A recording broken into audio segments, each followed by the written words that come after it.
Ilmu politik adalah ilmu yang mempelajari tentang politik atau kepolitikan dalam usaha menggapai kehidupan yang baik. Kegiatan politik adalah organisasi di setiap negara memiliki kekuasaan tertinggi yang sah dan ditaati oleh rakyat. Ada juga kekuasaan negara yang pada dasarnya memiliki kemampuan mempengaruhi perilaku atau kelompok seseorang atau kelompok. Dalam sebuah kekuasaan harus ada suatu pengambilan keputusan yang diambil secara kolektif dan mengikat seluruh keputusan masyarakat. Untuk mencapai suatu tujuan, ada juga hubungan politik dengan ilmu sosial lainnya, baik dalam lingkup sosial. Bicara mengenai politik, kita juga dapat mempelajari mengenai berbagai teori yang ada dalam lingkungan masyarakat. Kita sebagai masyarakat yang ikut berpartisipasi dalam kegiatan kemasyarakatan, kita harus benar-benar memberikan keputusan yang sesuai dengan apa yang kita lihat dalam kehidupan sehari-hari. Untuk mencapai suatu tujuan atau suatu apa yang direncanakan dalam suatu lingkungan masyarakat, ada juga hubungan politik dengan ilmu-ilmu sosial lainnya, baik dalam lingkup sosiologi, antropologi, ilmu hukum, ekonomi, psikologi sosial, dan ilmu bumi sosial. Bicara mengenai ilmu politik, kita juga dapat mempelajari teori-teori yang bersifat moral atau akhlak. Teori-teori menggambarkan fenomena, fakta, dan teori sistematis. Itu menjelaskan bahwa segala sesuatu yang terjadi dalam lingkungan masyarakat atau suatu keputusan yang ada dalam suatu lingkungan masyarakat kita harus memberikan keputusan sesuai dengan apa yang terjadi atau sesuai dengan fakta.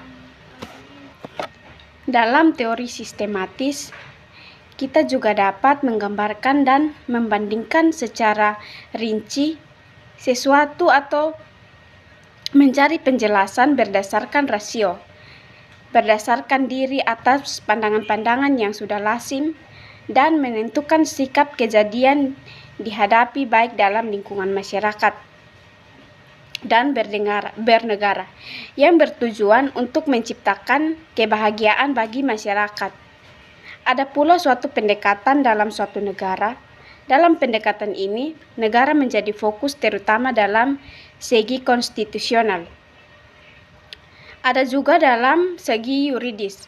Ada pula pendekatan perilaku atau suatu kritikan dari setiap perilaku. Itu menggambarkan bahwa kita harus mengkritik sebuah perilaku baik yang dilakukan oleh masyarakat di lingkungan setempat. Kritikan tersebut dapat membawa mereka untuk mencapai sebuah kebenaran yang datang dari berbagai pihak di lingkungan masyarakat. Ada pula pendekatan menurut para ahli menurut neo-Marxis. Kelompok pendekatan organisasi atau mempunyai pokok pemikiran yang sama, kemudian kita masuk dalam sejarah-sejarah sebuah organisasi. Dalam suatu lingkungan masyarakat tentunya ada berbagai pemikiran yang berbeda-beda. Kita sebagai para pemimpin yang akan memilih pendapat-pendapat dari masyarakat, kita harus benar-benar memilih pendapat-pendapat yang benar-benar sesuai dengan fakta yang dilihat dari apa yang terjadi dalam lingkungan sehari-hari. Oleh karena itu, kita harus memiliki pokok pemikiran yang sama. Kemudian kita masuk dalam berbagai sejarah perkembangan pada demokrasi yang ke abad ke-19. Timbul suatu gagasan bahwa cara terbaik untuk membatasi kekuasaan pemerintah adalah konstitusi. Dan muncullah berbagai demokrasi di Asia, Pakistan, kemudian di Indonesia. Pada masa Republik, masa demokrasi, terjadinya reformasi dan tumbangnya Orde Baru. Dengan munculnya Orde Baru membuat membuat terjadinya reformasi politik yang ada di Indonesia dengan adanya berbagai pendapat-pendapat dari berbagai bidang-bidang di lingkungan masyarakat. Ajaran tersebut membuat masyarakat menjadi membuat masyarakat jadi tidak konsisten, dan ada juga yang merasa egois dan mementingkan diri sendiri. Ajaran Karl Marx, ia berpendapat bahwa setiap benda atau keadaan dalam tubuhnya sendiri menimbulkan segi yang berlawanan. Dalam demokrasi, rakyat bertujuan untuk mengarah dalam masa transisi yang bertugas berdemokrasi di setiap negara. Kemudian, dalam suatu undang-undang negara, tentunya ada suatu undang-undang dasar yang berdasarkan sifat dan fungsinya masing-masing, dan menentukan kekuasaan dan tanggung jawab.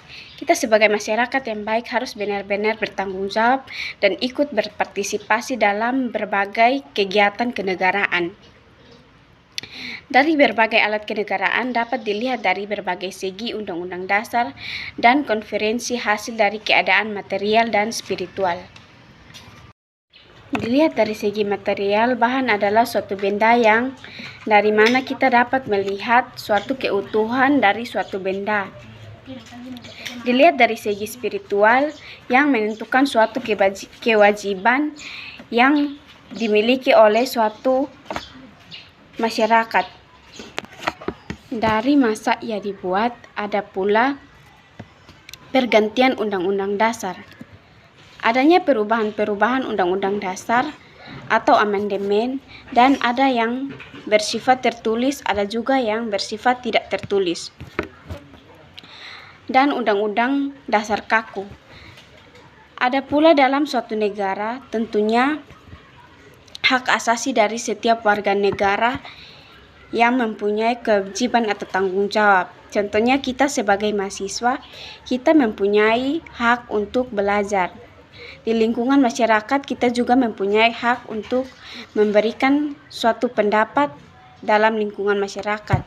Kita juga memiliki hak hidup, kita juga memiliki hak untuk memilih.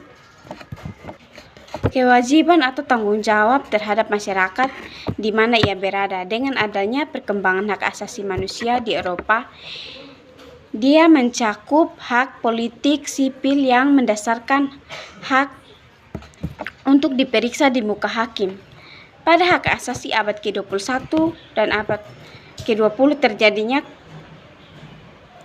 permasalahan antara hak yang ada di lingkungan masyarakat menjalar hampir ke seluruh dunia luas, dengan sebagian masyarakat dipertimbangkan dengan adanya perbedaan pendapat dari mereka-mereka yang memimpin di suatu lingkungan masyarakat, dengan adanya konflik dari berbagai belah pihak yang mementingkan diri sendiri tanpa memikirkan apa yang terjadi di lingkungan masyarakat.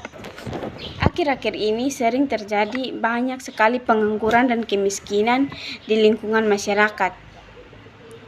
Dengan adanya pengangguran dan kemiskinan, terjadinya berbagai kendala-kendala ekonomi yang ada di lingkungan masyarakat, dan hal tersebut yang membuat masyarakat lebih mementingkan diri sendiri tanpa mementingkan kepentingan masyarakat luas. Ada juga deklarasi hak asasi manusia dan perdebatan dalam forum PBB.